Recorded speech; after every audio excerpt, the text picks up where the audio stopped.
It's my honor to introduce you to Don Laughlin.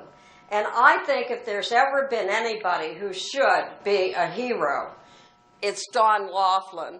Our interpretation is who has changed the lives of many people through their vision and their contribution, and you have done it.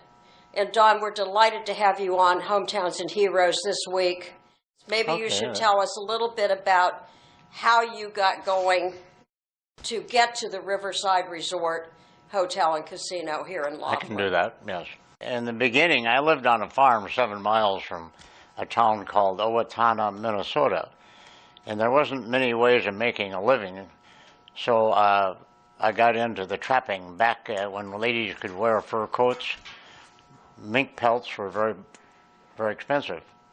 And we made $30, $40, $50 on a pelt. Now that that's been forced out of style, I would have probably got out of business. Anyway, the money that I made fur trapping, which was not just mink, muskrat, weasel, a lot of fur-bearing animals, and everybody was doing it. It was legal. I think it's kind of cruel now that I look back on it. Anyway, so I took the money and bought slot machines. Now, slot machines weren't really legal in Minnesota back in the 40s, but they were everywhere. If you went to the gas station or the grocery store or the nightclub or a bar, they'd have 4 or 5 slot machines, and that went on until the early 1950s. So I found the slot machine business to be quite lucrative. My father didn't like me being in the slot machines because my mother would play other people's slot machines. So he said, my dad said one time, "You should never play another man's game." And I said, "Dad, I'm the other man." I went 1 year of high school before I got kicked out for having the machines. So that doesn't go well with me, but I never intended to quit school, but the principal of the school had a very bad attitude on gambling, and he gave me a choice of getting rid of the machines or getting out of the school. So I got out of school. That's been a long time. That was in 1946. I don't have any close relatives back there anymore, but I have a lot of friends. Most of them live out at the cemetery now, though. And so I kind of feel like a stranger when I go back to my hometown. Yeah. Yes, I operated a bar for 10 years, but prior to that, I worked for a couple of years for the hotel, the Thunderbird, and I worked there twice, and I worked at the Flamingo. And those were good jobs, and the people were very good people to work for. I have no complaints. Airplanes were a lot of excitement to me. As soon as I got the money, I went to North Las Vegas and got a pilot's license, went through all the schools and that were necessary to become a legal pilot. Later on, I got a commercial and a helicopter, but it didn't all happen at once. I flew all the bordering communities in Nevada. We'd spend a couple of nights here and a couple of nights there, a couple of nights in Carson City, maybe Winnemucca, maybe Wendover, Reno, Lake Tahoe. I looked at locations that were for sale for about a year before I finally decided on this southern tip of Nevada. We're so far south that you can look out the window here and see Arizona, and if you look out the other window, you can see California. So we're right in the very extreme southern tip of Nevada. Well, you had to drive 6 miles north, go over Davis Dam, and then another 6 miles down. So it was about a 15-minute ride to get across the river, unless you were a good swimmer, and I wouldn't recommend it. It's a very, very strong current and very cold. One winter I walked across it. We put ski belts on. It was very low in December, typically, and 3 of us walked across and back. But the current was still pretty strong in the middle. Well, there was a big challenge to build the bridge. We had to go through city, county, state, and federal agencies. I think it was a total of 38 agencies. And we had put the money in escrow to prove we weren't just talking. And it still took 5 years to get permission to, even with the money in escrow to pay for the bridge, to get all of the different agencies to approve it. And we had both political parties on our side. Everybody was in favor of it, but they just couldn't get together and when and what to do. We started the water taxis about 1970.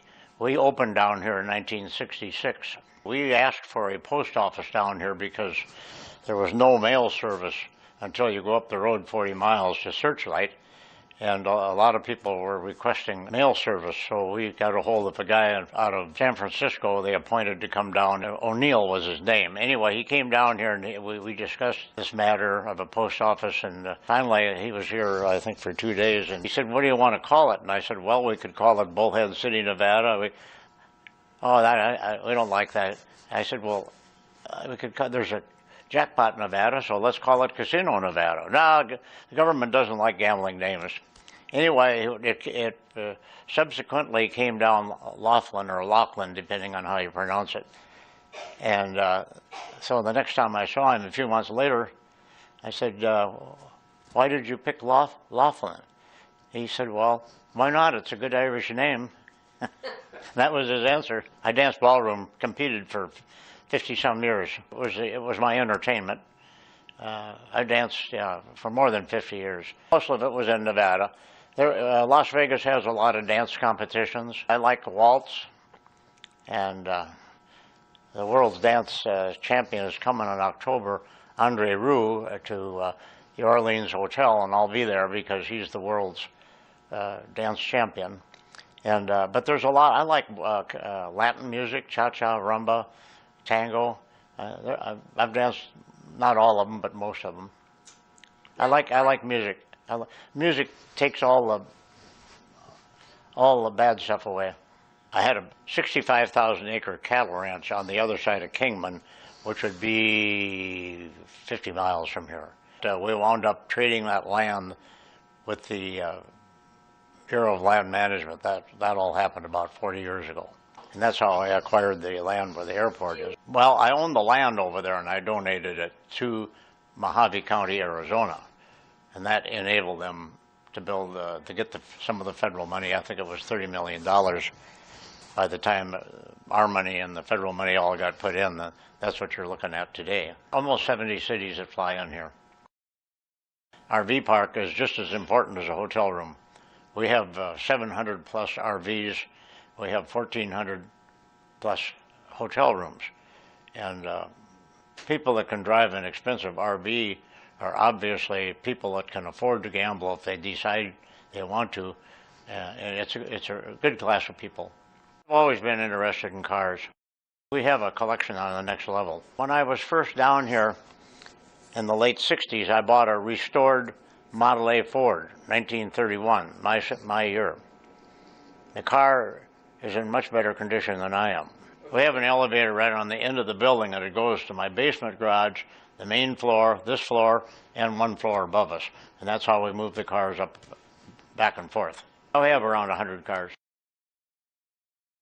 The thing I hear most often is, maybe not in these words, but say, how can I make a lot of money without working all the time? I says, I don't know the answer to that. I like to work. I work every day. I like to work. I look forward to going to work. I've traveled. I've been around the world 3 times, but the best part of any trip is getting home. I'm ready to go back to work. Main secret of dancing is relaxing your knees and keep your frame up. Otherwise, you're going around like this. You got to relax in your knees and keep your frame up. When it goes like this, you got to get it back up. Would like to thank Don Laughlin for his candid conversation, especially on his birthday. And when you come to the Riverside, right in Laughlin on the Colorado River, you'll probably see Don Laughlin on the casino floor. That's where he likes to be, with the people.